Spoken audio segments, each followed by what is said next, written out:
ಖ್ಯಾತ ಬಾಲಿವುಡ್ ನಟ ಅಮಿತಾಬ್ ಬಚ್ಚನ್ರಿಂದ ನಡೆಸಲ್ಪಡ್ತಾ ಇರುವ ಕೌನ್ ಬನೇಗಾ ಕರೋಡ್ಪತಿ ಕಾರ್ಯಕ್ರಮದಲ್ಲಿ ಪ್ರತಿ ಶುಕ್ರವಾರದ ಕಾರ್ಯಕ್ರಮವನ್ನು ಸಾರ್ವಜನಿಕ ಕ್ಷೇತ್ರದಲ್ಲಿ ನಿಸ್ವಾರ್ಥ ಸೇವೆಯನ್ನ ಸಲ್ಲಿಸುತ್ತಿರುವವರಿಗೆ ಮೀಸಲಿರಿಸಲಾಗಿದ್ದು, ಈ ಬಾರಿಯ ಕಾರ್ಯಕ್ರಮಕ್ಕೆ ಕರ್ನಾಟಕ ಕರಾವಳಿಯ ರವಿ ಕಟಪಾಡಿ ಅವರನ್ನ ಆಯ್ಕೆ ಮಾಡಲಾಗಿದೆ.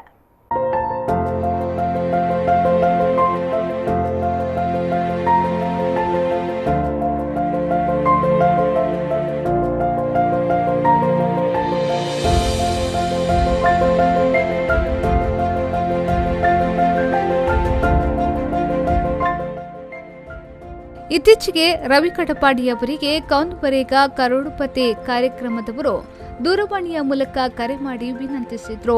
ಅಮಿತಾಬ್ ಬಚ್ಚನ್ ಅವರ ಪ್ರಶ್ನೆಗಳಿಗೆ ಉತ್ತರಿಸುವುದು ಕಷ್ಟಕರ ಎಂದು ರವಿ ಕಟಪಾಡಿಯವರು ನಿರಾಕರಿಸಿದ್ರು. ಮತ್ತೆ ಫೋನ್ ಆಯಿಸಿ ರವಿ ಕಟಪಾಡಿಯವರ ಜೊತೆಗೆ ಚಿತ್ರರಂಗದ ಕಲಾವಿದರೊಬ್ಬರು ಸಹಕರಿಸಲಿದ್ದಾರೆ ಎಂದಿದ್ದು, ರವಿ ಕಟಪಾಡಿಯವರು ಶೋನಲ್ಲಿ ಭಾಗವಹಿಸಲು ಒಪ್ಪಿದ್ದಾರೆ.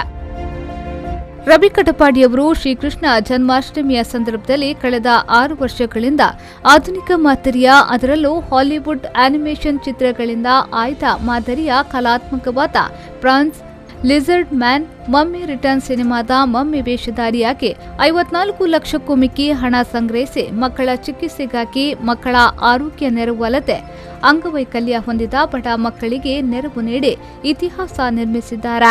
ಇವರ ಸೇವೆಯಿಂದ ಪ್ರೇರಿತರಾಗಿ 2015ರಲ್ಲಿ ಉಡುಪಿ ಜಿಲ್ಲಾ ಪೊಲೀಸ್ ವರಿಷ್ಠಾಧಿಕಾರಿಯಾಗಿದ್ದ ಕೆ ಅಣ್ಣಾಮಲೈಯವರು ರವಿ ಕಟಪಾಡಿಯವರಿಗೆ 10,000 ನಗದು ನೀಡಿ ಪ್ರೋತ್ಸಾಹಿಸಿದ್ರು.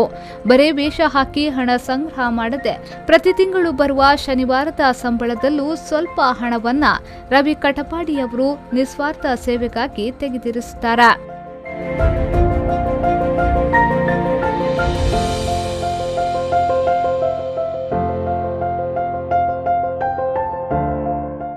ಇದೀಗ ಕೌನ್ ಬನೇಗಾ ಕರೋಡ್ಪತಿ ಕಾರ್ಯಕ್ರಮದಲ್ಲಿ ರವಿ ಕಟಪಾಡಿಯವರ ಸಾಧನೆಯ ಬಗ್ಗೆ ಅವರ ಮನೆಯಲ್ಲೇ 3 ದಿನಗಳ ಕಾಲ ಚಿತ್ರೀಕರಣ ನಡೆಸಿದ್ರು.